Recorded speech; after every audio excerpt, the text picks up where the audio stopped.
little bit of some mobility. So today we're just gonna kind of focus on the hamstrings, a lot on the hamstrings, because that really can help out with that low back. And then I am gonna show you my favorite internal rotation at the hip complex. And you'll find that that can really help if you're having some low back pain. And then I'm gonna show you how I like to work the splits. So 3 things that we're gonna work on in this video. We're gonna try and keep it short and doable. I have a strap. You can also have a towel. So a towel to wrap around your foot because we're gonna be in a laying down position. I have an old yoga mat that I have cut into strips. So I have 2 of those strips here. Okay, you could also use a towel for this and that would be totally fine. But what we're gonna do, I'm just gonna make a thing to cue my low back. So this will go just under here so that when I'm laying flat on my back, I'll show you. When I'm laying flat on my back like this gives me that cue that there should be some space in my lower back. So anytime we're laying on the floor, we don't ever want this low back actually pressed against the floor. That's a really bad cue that has been pervasive in the exercise world and it's incorrect. So we want to actually extend those hip flexors and create that nice neutral spine, and a neutral spine actually has an S curve in it. So we can start out right here with that towel folded up underneath of your low back. So hopefully you paused the video and went and grabbed what you needed, and we're gonna get going here.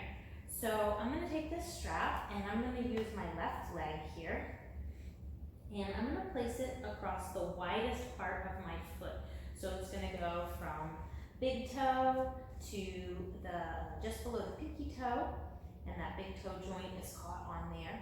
All right, and I'm gonna first take a minute to just rotate. So I'm making a full rotation up here at the hip socket. So we're doing this not because it's necessarily important for what we're going to do, but it's important for you to find your body and understand how it moves. I think I'm gonna back up because I'm afraid my foot might be out of the video. Okay, so we're gonna have a little bend in the knee and just take that rotation so that you can see that this ball and socket joint here at the hip, right? It moves inside there. And the more ways we can move that, the more space we can create in there. So we're gonna keep a bend of the knee, and the first thing I want you to do is just pull back real hard on the foot. And then maintaining that hard pull on the foot, settle your tailbone towards the ground. So that tip of the tailbone needs to settle into the mat. It's leaving a dent on the mat because you want that space in your low back. That's important. And then with that dent going into the yoga mat, the tip of your tailbone, with that staying where it is, start to find the pull up. Now this might be quite different than how you've stretched before, okay? We have this bend in the knee because we don't want the stretch behind the knee, right? That's a little tiny musclelet there. We don't need to get that guy involved. We're also not trying to stretch the calf right now, and often when we straighten this, the gastrocnemius crosses over that knee joint, so that's one of your calf muscles. It's tight in everybody, and so what ends up happening is you feel that pull behind your knee, not what you're trying to stretch. You're trying to stretch this big, meaty hamstring back here. That's the guy that has a super big impact on your low back, and we're gonna try and find him. So if you can't find him right now like this, go ahead and drop your leg just a little, okay? Put a little bit more bend in that knee. Settle the tailbone down to the ground. Is the very tip of it pushing into the ground. Put a little pressure there to make sure it stays, and then pull up against that pressure. So the tail is pressing toward the ground as you're pulling up. And I've got a nice big stretch right here. Now if I was to straighten my leg, 100%, it would be behind my knee. My calves are totally tight. I run up on my toes and I got super tight calves. Now I can add in a little calf calf stretch by trying to relax my foot and pull back even on the strap, and I can get a nice low soleus stretch, so that's the low part of your calf that goes into that Achilles tendon. Okay, go ahead and extend out your right leg, right? Make sure that you're still maintaining that tailbone. Press it into the ground, right at the tip of the tailbone. You might have felt the stretch intensify. That's okay. If it's uncomfortable, just bend your knee a little bit more. As long as you're getting that stretch in the hamstring, you're doing the right thing. All right, and then we're just gonna stay right here and wave it across the body. Probably not gonna be able to go very far, right? We're not lifting the hip. We're keeping everything where it is, pressing that tailbone, pulling up, and then imagine like your leg is sliding between two walls, right? So it can't do anything except shift sideways. And that's it. That's all the movement I get right there. And now I've shifted out to that more lateral hamstring. Okay, so I'm still pressing that tailbone down. I'm keeping this hip pinned to the ground. Another way to think of this is think about sending your left butt cheek across the room. And that can help you keep that hip down. And back to the top and let it out. Let's do all that on the other side. So again, we start with the right foot in the strap, widest part of the foot. All right, we're gonna keep this knee bent to start out with, bending the right knee, foot is straight. Go ahead and take those initial rotations. Find the hip socket, understand how the femur moves in the hip socket, right? That's how it all works in there. Now straighten it up, settle your tailbone down toward the ground. Now you're gonna see this one's a lot tighter on me. Already just dropping that tailbone down, I can feel the hamstring working. So might not look as pretty on this side, but I'm gonna go for it. So I really wanna make sure I'm gonna have a tendency to start to wanna lift up like this to show off and get my leg up. Not gonna do it. I'm gonna drop that tailbone down and I'm gonna pull against that tailbone. So as my tailbone goes down, my leg comes up. And that's where I'm gonna find that big stretch high in my hamstring. Yeah, just like that. I wanna make sure my knee is not dropping in towards the center, right? I'm gonna use that new knowledge of how that hip works to keep that knee straight ahead or slightly externally rotated.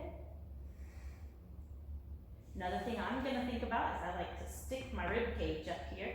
So I'm gonna take an exhale to remind me to pin the ribs back down.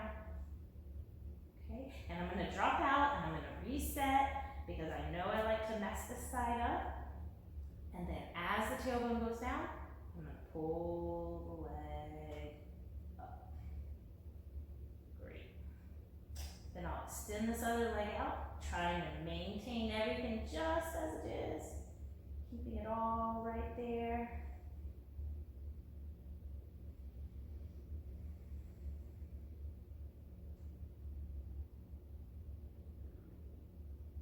And then I'm just gonna wave it just an inch for me. Man, it doesn't want to go anywhere. Just gonna come across, and again, you can come out of it and do it again. Settling the tailbone down, coming across. Oh yeah. Oh, just like that. All right, good deal. All right, so that's a big deal for me in my hamstring. And so since I get that big hamstring stretch, I want to make sure that I do the opposite. So with my knees bent, I'm going to keep this guy right under my low back to remind me, remember your back's supposed to have a little arch in it. That's the natural neutral spine. I'm going to go back to my left leg, and I'm just going to walk this guy back as my knee drops in. Now check it out. This might be as far as your knee goes. That's okay. Just sit here and take some deep breaths. Now mine's going to go a lot farther because I do this one all the time. But what I'm going to work on right here is just taking some deep breaths, settling, and I want to think about this long line going from my knee all the way up the side, right? So even as I'm sitting here, I'm getting longer. I'm sending away, right? And the knee with my big old rib cage, I'm gonna take an exhale.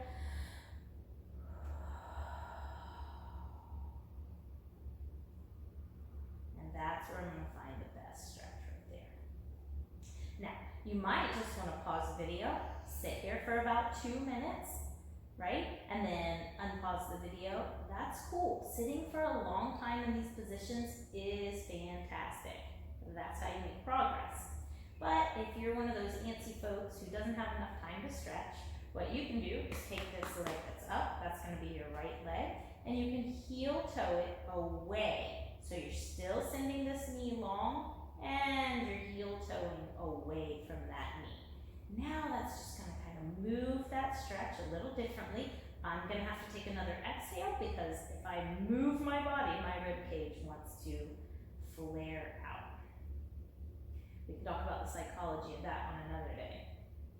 All kinds of psychology tied up in how your body moves and what goes on in your brain. It's actually really interesting. Okay, if you want one more thing to do, you could drop this knee out. Yowza! And I'll close my rib cage again. Great. All right, walk it back in. Ooh, and let's do the other side. If I remember correctly, this other side, again, isn't going to be quite so pretty. Let's see what we got. All right, so settle in, square it up, making that knee push away. Push away, push away. Yeah, I can feel this one's tighter.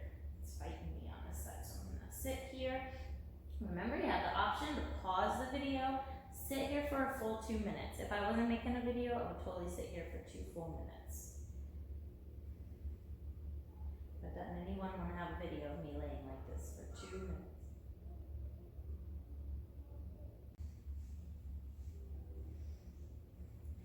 And we're gonna heel toe this out. Hold there, taking that exhale. And then slowly you can drop that knee away.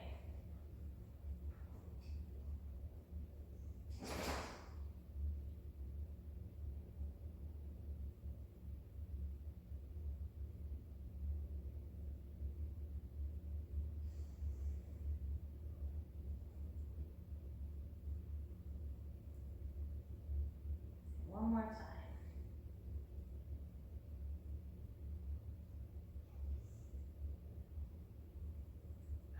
All right, great. All right, so let's just sit up real quick. This is where I like to use a yoga block.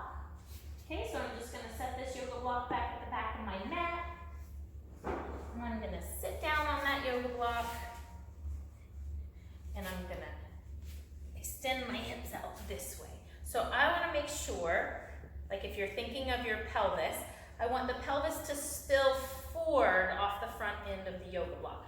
Now, if you have 2 yoga blocks, by all means, put them side by side and sit on them, because this is not very much space to work with. But that's what you want to do, is spill off the front of it. You can pop your knees here, all right? If you're getting some like hyperextension at the knees, that's not good, so put a little pop in your knees, okay? And then all you're gonna do is just work your way forward like this. Okay, so I don't need this yoga block behind me. I can sit this one on the floor, and that's what I'm gonna do. All right, so I'll work my way down, and then I like to roll and take this hip and roll this whole leg, right? That work we did at the hip femur in the hip joint. So we just want to roll that and come around this way and walk the opposite hand forward. And then come up. And then I like to roll this other one and walk the opposite hand.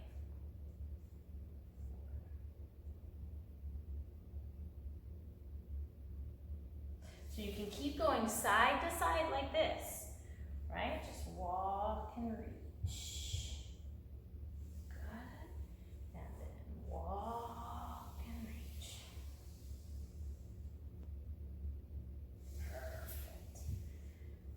If you want to do a couple more of those, just pause the video and go for it, and then just slide to the front. I like to spread my fingers wide so I have something to press down into the ground to pull my chest forward and through. Feet are still pointed upright, even as I work my way forward.